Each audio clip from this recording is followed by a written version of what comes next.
রাশিয়াকে নিয়ে কিছুদিন আগে ন্যাটোর চিফ ভারতকে হুমকি দিয়েছিল, কিন্তু বন্ধুরা আজ মনে হচ্ছে ফাইনালি ভারত তার বদলা নিয়ে এসেছে। যেখানে একদিকে তো অস্বাভাবিকভাবে আমাদের একটা যুদ্ধজাহাজ সোজা ন্যাটো দেশগুলোর সবচেয়ে সেন্সিটিভ জলসীমায় ঢুকে পড়েছে, যাকে থামাতে তড়িঘড়ি ওদের ফোর্স ছুটে আসে, কিন্তু তাও ওরা ভারতের বিরুদ্ধে কিচ্ছু করতে পারেনি। আর শুধু তাই নয়, একদিকে তো আমাদের যুদ্ধজাহাজ পাঠানো হয় ন্যাটোর সীমানার ভেতরে নিজেদের ক্ষমতা দেখানোর জন্য, তার মাঝেই ওদিকে আবার ভারতীয় কোম্পানিগুলো খোলাখুলি আমেরিকার হুমকি সত্ত্বে রাশিয়াতে এক্সপ্লোসিভ পাঠিয়ে দিয়েছে, যাকে কাজে লাগিয়ে রাশিয়া না কেবল মিসাইল বম তৈরি করতে পারবে, বরং এটাই হয়তো ইউক্রেনের বিরুদ্ধে হামলাতেও ব্যবহার করা যাবে। আর ইন্টারেস্টিংলি ভারত এখানে এই সমস্ত করে বেসিক্যালি পশ্চিমাদের এই সো কল ফ্রিডম ডেমোক্রেসি এইসবের মেডিসিন ওদের ওপরেই ব্যবহার করেছে, যাতে না ওরা কিছু বলতে পারছে আর না ওরা এটাকে হজম করতে পারছে। কিভাবে? ওয়েল, সবার আগে এই খবরটা দেখুন, যেখানে পশ্চিমা মিডিয়া রয়টার্স দাবি করেছে আমেরিকার হুমকি সত্ত্বেও ভারতীয় কোম্পানি আইডিয়াল ডিটোনেটার্স প্রাইভেট লিমিটেড রাশিয়াকে HMX অক্টোজেন নামে একটা বিস্ফোরক পদার্থ রপ্তানি করেছে, যার মূল্য মোটামুটি $1.5 মিলিয়ন বেশি। এটা রপ্তানির ওপর আমেরিকা গত বছরেই নিষেধাজ্ঞা লাগিয়ে রেখেছে যে কোনো দেশ এই পদার্থ রাশিয়াতে রপ্তানি করার মানেই হলো রাশিয়ার সেনাকে যুদ্ধে সাহায্য করা।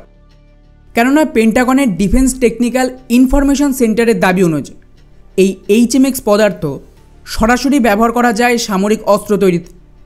উদাহরণ হিসেবে মিসাইল বা টর্পেডোর হেডে শক্তিশালী বিস্ফোরণ করানোর জন্য, বা রকেট মোটর আর্টিলারির যে শেল তার ধ্বংস ক্ষমতা বাড়ানো, অথবা উচ্চ প্রযুক্তির বন্ডেড এক্সপ্লোসিভ যেমন নিউক্লিয়ার অস্ত্রের ট্রিগার, এমনকি ড্রোন আর অন্যান্য অ্যাডভান্স মিলিটারি সিস্টেমেও এটা ব্যবহার করা সম্ভব। কিন্তু ভারত কি করে? আমেরিকার ডবল স্ট্যান্ডার্ডকে কাজে লাগিয়ে এটাকেই জাস্টিফাই করেছে। আমেরিকা যেরকম পাকিস্তানের মতন একটা আতঙ্কবাদী দেশকে মনুষ্যত্বের নামে সাহায্য পাঠায়, যা কিন্তু ডিরেক্টলি আতঙ্কবাদীদের হাতেই যায়, সেম ভারত দাবি করেছে যে আমাদের পাঠানো এই এক্সপ্লোসিভ কেবলমাত্র মিলিটারি নয়, সিভিলিয়ান কাজেও ব্যবহার হয়, যেমন ধরুন মাইনে ব্লাস্ট করানোর জন্য ব্যবহার করা সম্ভব। তাই আমরা এই এক্সপ্লোসিভ ওই জন্যই রাশিয়াতে পাঠিয়েছি। এখন রাশিয়া কী করবে সেটা তো ভারতের দায়িত্ব নয়। কিন্তু আশ্চর্যজনকভাবে ভারত যে কোম্পানিকে এটা রপ্তানি করেছে প্রমস ইনটেজ, তারা নাকি সরাসরি রাশিয়ান সেনার সাথে যুক্ত রয়েছে, যার আন্ডারে তো ইউক্রেন এই কোম্পানির ফ্যাক্টরির উপরে হামলাও করে। ফলে এটা সরাসরি পশ্চিমাদের জন্য ভারতের একটা শিক্ষা ছিল। কিন্তু বন্ধুরা, ভারত এখানেই থামেনি, উল্টে আমাদের নৌবাহিনী এখন ন্যাটো দেশগুলোকে সরাসরি চ্যালেঞ্জ করছে, যার আওতায় আমাদের একটা যুদ্ধজাহাজ INS তমাল এমন কিছু করে দেখিয়েছে যা আমেরিকাও কল্পনা করতে পারে। এই ম্যাপটা সবার আগে দেখুন, এটা ইউরোপের ম্যাপ। এখানে যে রেড এরিয়াটা দেখছেন, এটা কিন্তু রাশিয়ার কালিনিনগ্রাদ গ্রাদ নামক একটা এরিয়া, যেখানে আমাদের জন্য যুদ্ধজাহাজ তৈরি হচ্ছিল। আর আপনারা জানেন যে INS তমাল ওরা ভারতকে কিন্তু ডেলিভারি করে দিয়েছে এই জায়গাতে।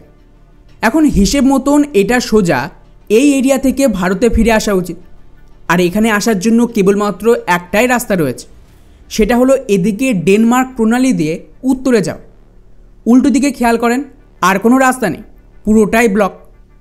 কিন্তু ভারতের নৌবাহিনী নিজেদের ক্ষমতা দেখাতে এই যে এরিয়াটা দেখছেন, এর নাম হলো গালফ অফ বোটনি, এখানে ঢুকে পড়ে। এটা কিন্তু খুবই সেন্সিটিভ একটা এলাকা, যেখানে কোনো যুদ্ধজাহাজ যায় না, আর ন্যাটোর তো সরাসরি নজর থাকে এর ওপর। কিন্তু আশ্চর্যজনকভাবে এর ভেতরে ভারতীয় যুদ্ধজাহাজ ঢুকে পড়ে। আর শুধু ঢুকে পড়েছে তাই না, মোটামুটি 2 দিনের মতন এই জলসীমায় ছিল, যাকে দেখা মাত্রই তড়িঘড়ি ফিনল্যান্ডের নেভাল ফোর্স ছুটে আসে এই জাহাজটাকে কাউন্টার করতে। এটা তার ছবি। এখানে খেয়াল করেন, এটা ভারতের জাহাজ, আর আশেপাশে ফিনল্যান্ডের জাহাজকে আপনারা দেখতে পাবেন। পরে অবশ্য ফিনল্যান্ড অফিশিয়ালি জানিয়েছে যে এখানে ভারত কোনো রকম অবৈধ কিছু করেনি, তাই নাকি তারা বিষয়টিকে নিয়ে আর এগোয়নি।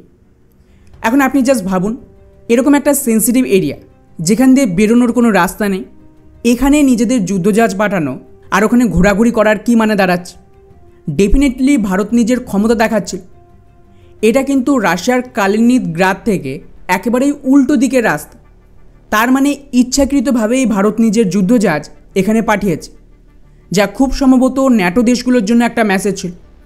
কিন্তু এটাকে নিয়ে ওরা বিশেষ কিছুই করেন, কারণ ওদের কাছে করার জন্য একটাই অপশান ছিল, সেটা হলো ভারতের এই যুদ্ধজাহাজকে আটক করা।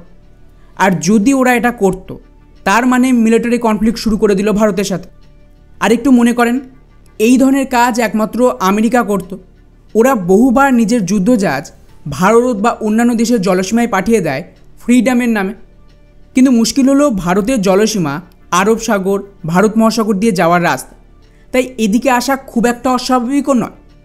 কিন্তু এই গালফ অফ বোথনিয়া পুরোপুরি ব্লকে। এটা ফিনল্যান্ড আর সুইডেনের মাঝে একটা বদ্ধ জায়গা। তার মানে এখানে কোনো যুদ্ধজাহাজ পাঠানো ইচ্ছাকৃত অ্যাকশান ছিল। এখান দিয়ে অন্য কোথাও যাওয়ার পথ তো নেই। আর যদি এটা ফিনল্যান্ড বা সুইডেনে যেত, সেটা তো অফিসিয়াল ভিজিট হয়, বা এর জন্য আগে থেকেই দুই দেশকে ইনফরমেশান দেওয়া থাকে। ভারত কিন্তু এ সমস্ত কিচ্ছু করেনি। তবে হ্যাঁ, এখানে একটা বিষয় তো বলতেই হবে যে ভারতের এই ধরনের অ্যাগ্রেসিভ মুভ পশ্চিমারা কতটা ক্ষেপে রয়েছে তা তো জানি না, তবে ভারতে থাকা পশ্চিমাদের দালালরা ক্ষেপে গেছে। এই রিপোর্ট যেখানে পাবলিশ করা হয়েছিল তার কমেন্টগুলো দেখুন। ভারতীয়রা কি বলছে? একটা বড় সংখ্যায় লোকজন তো এর বিরোধ করছে যে ভারতের এ সমস্ত করা উচিত নয়, ভারত রাশিয়ার পথে হাঁটছে। অথচ এই দালালরা তখন চুপ যখন আমেরিকার যুদ্ধজাহাজ কয়েক বছর আগে আমাদের দেশের সীমান্তে ঢোকার চেষ্টা করে বা ন্যাটোর চিফ হুমকি দেয়। বাকি আমি আপনাদের কাছে জানতে চাই যে আপনারা কি মনে করেন ভারতের এই অ্যাকশানকে নিয়ে? আমাদের কি এইভাবেই নিজেদের শক্তি প্রদর্শন করা উচিত, নাকি ভারত এখানে অতিরিক্ত করছে? কমেন্টে অবশ্যই জানাবেন। জয় হিন্দ।